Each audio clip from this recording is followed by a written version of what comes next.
First, I should like to express my gratitude to the radio and television networks for the opportunities they have given me over the years to bring reports and messages to our nation. My special thanks go to them for the opportunity of addressing you this evening. 3 days from now, after half a century in the service of our country, I shall lay down the responsibilities of office as, in traditional and solemn ceremony, the authority of the presidency is vested in my successor. This evening, I come to you with a message of leave-taking and farewell, and to share a few final thoughts with you, my countrymen. Throughout America's adventure in free government, our basic purposes have been to keep the peace, to foster progress in human achievement, and to enhance liberty, dignity, and integrity among peoples and among nations. To strive for less would be unworthy of a free and religious people. Any failure traceable to arrogance or our lack of comprehension or readiness to sacrifice would inflict upon us grievous hurt, both at home and abroad. Progress toward these noble goals is persistently threatened by the conflict now engulfing the world. It commands our whole attention, absorbs our very beings. We face a hostile ideology, global in scope, atheistic in character, ruthless in purpose, and insidious in method. Unhappily, the danger it poses promises to be of indefinite duration. To meet it successfully, there is call for not so much the emotional and transitory sacrifices of crisis, but rather those which enable us to carry forward steadily, surely, and without complaint, the burdens of a prolonged and complex struggle with liberty, the state. Only thus shall we remain, despite every provocation, on our charted course toward permanent peace and human betterment. Crises there will continue to be. In meeting them, whether foreign or domestic, great or small, there is a recurring temptation to feel that some spectacular and costly action could become the miraculous solution to all current difficulties. A huge increase in newer elements of our defenses, development of unrealistic programs to cure every ill in agriculture, a dramatic expansion in basic and applied research. These and many other possibilities, each possibly promising in itself, may be suggested as the only way to the road we wish to travel. But each proposal must be weighed in the light of a broader consideration: the need to maintain balance in and among national programs. Balance between the private and the public economy. Balance between the cost and hoped-for advantages. Balance between the clearly necessary and the comfortably desirable. Balance between our essential requirements as a nation and the duties imposed by the nation upon the individual. Balance between actions of the moment and the national welfare of the future. Our toil, resources, and livelihood are all involved. So is the very structure of our society.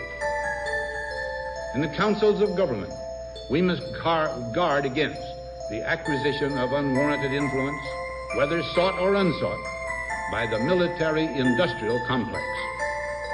The potential for the disastrous rise of misplaced power exists and will persist. We must never let the weight of this combination endanger our liberties or democratic processes. We should take nothing for granted. Only an alert and knowledgeable citizen can compel the proper meshing of the huge industrial and military machinery of defense with our peaceful methods and goals, so that security and liberty may prosper together.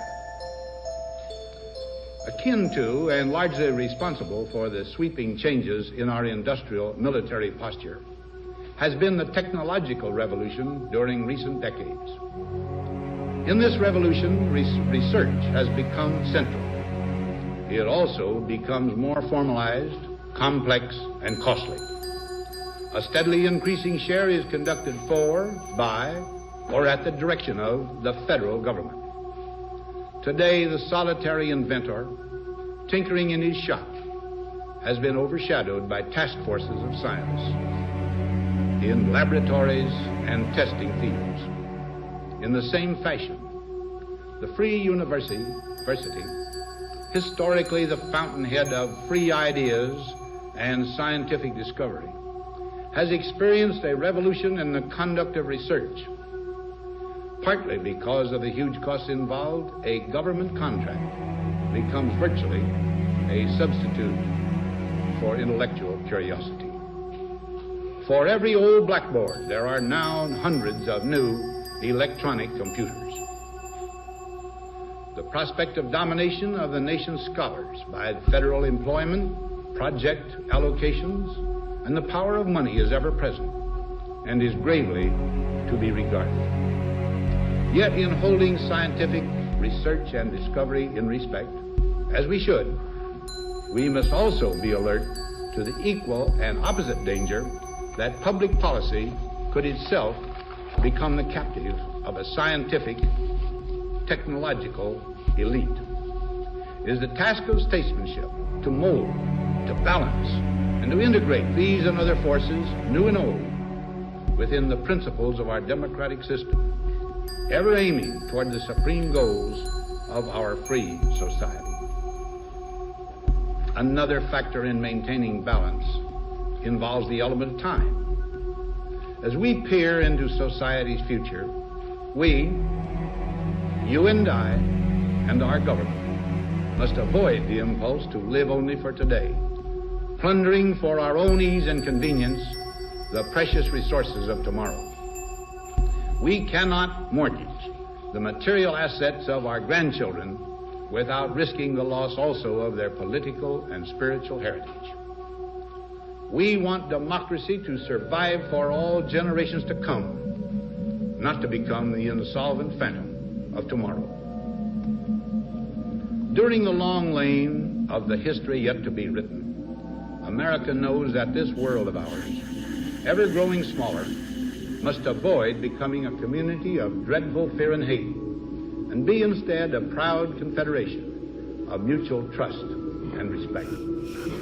Such a confederation must be one of equals. The weakest must come to the conference table with the same confidence as do we, protected as we are by our moral, economic, and military strength. That table, though scarred by many past frustrations, cannot be abandoned for the certainty agony of disarmament, of the battlefield. Disarmament with mutual honor and confidence is a continuing imperative. Together we must learn how to compose differences, not with arms, but with intellect and decent purpose. Because this need is so sharp and apparent, I confess that I lay down my official responsibilities in this field with a definite sense of disappointment. As one who has witnessed the horror and the lingering sadness of war, as one who knows that another war could utterly destroy this civilization, which has been so slowly and painfully built over thousands of years, I wish I could say tonight that a lasting peace is in sight. Happily, I can say that war has been avoided. Steady progress toward our ultimate goal has been made, but so much remains to be done. As a private citizen, I shall never cease to do what little I can to help the world advance along that road. So in this, my last good night to you as your president, I thank you for the many opportunities you have given me for public service in war and in peace. I trust in that service, you find some things worthy. As for the rest of it, I know you will find ways to improve performance in the future. You and I, my fellow citizens, need to be strong in our faith that all nations under God will reach the goal of peace with justice.